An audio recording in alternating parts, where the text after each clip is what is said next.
Hey everyone, welcome back to my channel. So in today's video, I'm going to talk about Fuse Ultimate Boss because, well, SaGa Frontier love to keep some of their things a little bit vague, and some people keep asking about Fuse Ultimate Boss, so I'll try to keep it simple and short. So Fuse chapter works a little bit different than the other protagonists because his chapter doesn't actually has its own story, but it's more a bit focused on solving other characters' cases. So just a heads up, Fuse Ultimate Boss doesn't have anything to do with the story, nor Fuse himself. Doesn't give you extra cutscene, doesn't give you anything. The only thing that you would get for beating the ultimate boss of Fuse is you can finally face a hidden boss on the death room after you finish Fuse story. Remember, like every time you finish Fuse story, you're going to be sent to a Baccarat room. So basically, you can find one hidden boss over there, but you need to defeat at least one of Fuse ultimate boss first. So this ultimate boss is simply for achievement purposes, for completionists, and for people that want some challenge in SaGa Frontier. I know in Steam it has actually one achievement that you need to fight Fuse Ultimate Boss at least once to unlock it. And if I'm not mistaken, someone on the comment also told me that she wanted to get a platinum achievement for the PlayStation, so that means on the PlayStation platform, the ultimate boss is also available on the achievement. But correct me if I'm wrong. I'm not really familiar with how PlayStation achievement works, so if I'm wrong on that, please point me out on that. So anyway, to activate Fuse Ultimate Boss, you need to solve all the other 7 protagonist cases first. And when you start Fuse chapter, you will get a list of all the cases screen. So I'm just gonna start a new game plus here as Fuse so you can see what I mean. As you can see on your screen, right now there are 7 cases that I already did, and that means you can choose either of this one case to get a ultimate boss. The Joker incident, this is Amelia's chapter. The critical incident, this is Lute's chapter. The destruction of Black X, this is Red's chapter. Investigation of Twin Magicians, well, this is Blue Orlouge. The missing girl in Strike, this is Azula's case. The final weapon, this is T260 case. And the rings, this is Ricky's case. If you choose anything is fine, this option will bring you to the last character that you play. So for example, before you play Fuse, if you play as Azulus, you're going to get Azulus case. If you play Red before you play Fuse, then you will get Red case. Personally, I would say the easiest one among all these 7 is Azulus chapter. So I'm going with Azulus case for now, and I'll see you before I head back to Fascinaturu. Aside from finishing all the 7 main protagonist cases, you also need to recruit all of them on your case at the moment. I mean, Azulus case, that means Azulus is out of the picture until the last boss. So you need to recruit Red, Amelia, Ricky, Lute, Blue Orlouge, and T260. I almost forgot about T260. So now we're going to talk to this lady and we're going to go to the meeting room. And after that cutscene of Fuse saying, "Am I forgetting anything?" If you talk to this person over here, if you want to concentrate on the task at hand, it might be best to clear your mind. Maybe talk to your allies. If you clear a story with a non-Fuse protagonist, then select Fuse as the next protagonist. You can attempt the first protagonist last boss with Fuse in your party. Actually, this explanation is kinda weird. SaGa Frontier love to do that since the original, so I'm not surprised. The more cases are solved, the harder the new ones get. The The more protagonist bosses you clear, the stronger the last boss becomes. The last boss will be oppressively strong if you beat all 6 bosses, so make sure you're prepared. So the wording is kind of weird and I understand why some people are confused. So basically it's not about you defeating all the 7 main protagonist cases and their bosses, but the reason why I said you need to recruit everyone after you've done all their cases is you need to go one by one before you deal with the last boss on this case that you're solving at the moment. Then you're going to unlock the ultimate boss. So for me, I'm going with Azulus case, so this one empty chair is for Azulus. If you play on other cases, Azulus will be sitting here. So I'm going to clear all their bosses first, and then I'll be back and then I'll show you the point where it will notify you that you're going to face the ultimate boss or not. I'll be back in a sec. So actually, having 3 or 4 people that can do DSC can really help you speedrun all these 6 bosses until you fight the ultimate boss. I actually have 3 at the moment. Well, I mean 4 technically, but I prefer using Doll as a gun mage with like a light rifle and then a bounce shot with a mix of a magic. I don't know, that's like my personal choices. I always loved Doll as a gun mage. The second one is Mei Ling, but Doll is always my favorite character, so I just can't let her sit behind. But again, maybe I'm just biased. Okay, after you beat all the other main protagonist boss on this meeting room by talking to each one of them, now you're going to face the ultimate boss on any cases that you're solving at the moment.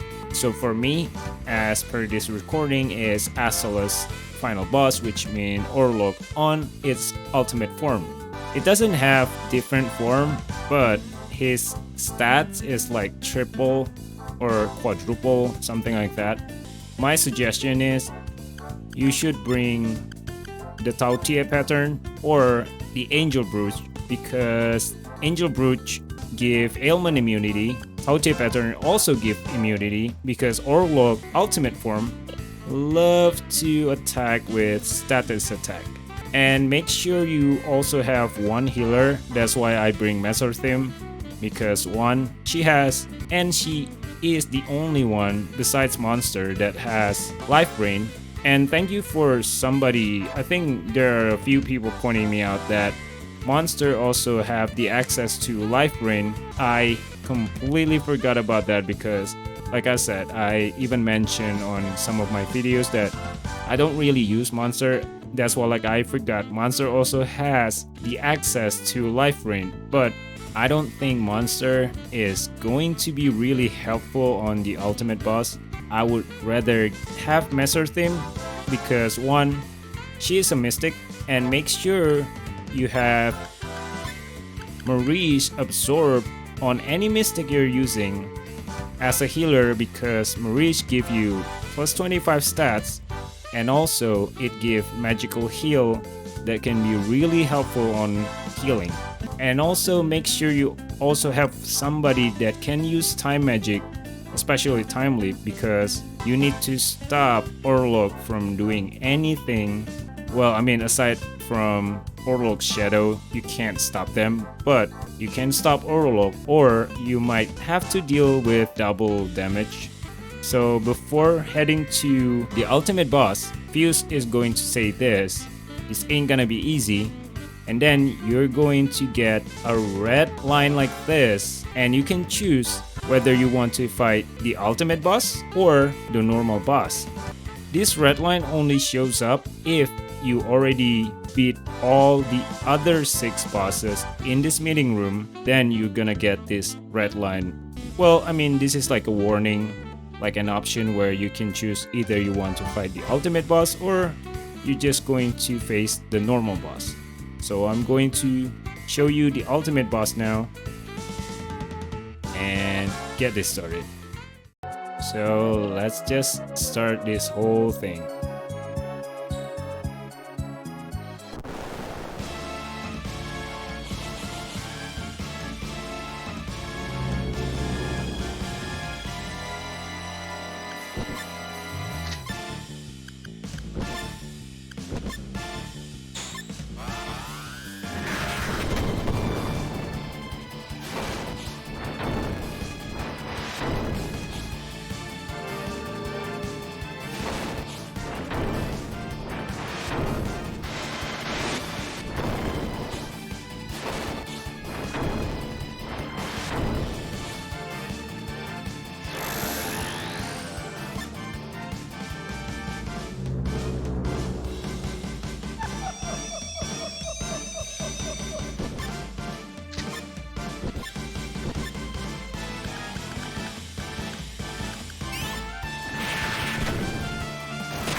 That laugh is still creepy even after all these years.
So the reason why I said you need at least somebody to have time leap or at least time magic is because if you use time magic on Orlouge, he can't do anything aside from those annoying shadows that you can't even attack. But if you don't stop Orlouge himself, he's going to spam a lot of AoE attack. And if you see these three mistresses already out like this, that means he's going to die soon. So just forget about healing, start spamming your DSC.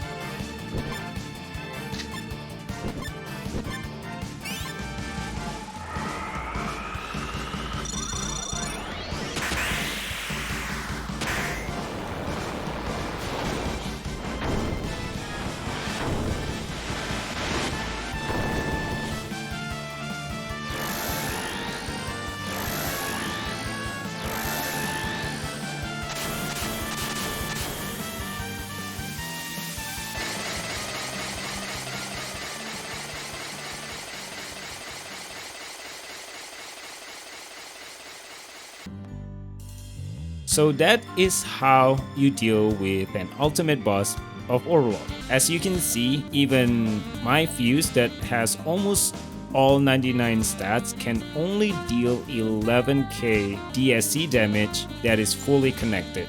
And like I said, Orlouge on its ultimate boss is still the easiest one, in my personal opinion, compared to the other. If you just want to beat the ultimate boss for achievement, just try to do Orlouge, because personally I would say Diva on Amelia's chapter, Black Ring on Ricky's chapter, and also Spriggan on Lude's chapter, those three are super annoying on its ultimate version.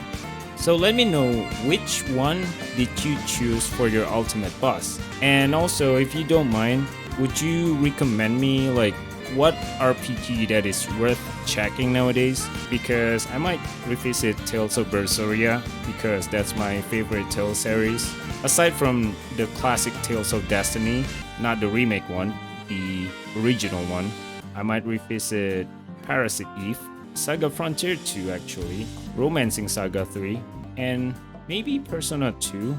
But right now I might play Octopath Traveler, because there are a few people that have been commenting on the comment section telling me to check on Octopath Traveler, so I might give it a try. And I'm just going to the game blind. I'm not going to check on any guide or anything, so that way I can experience firsthand before I learn the game mechanics by myself. But yeah, please let me know in the comment section down below. And that's it for today's video, guys. I hope this can be a little bit of help for you that want to face Fuse Ultimate Boss, or maybe just to complete the achievement. And I'll see you guys on the next video. Stay safe everyone. Bye bye.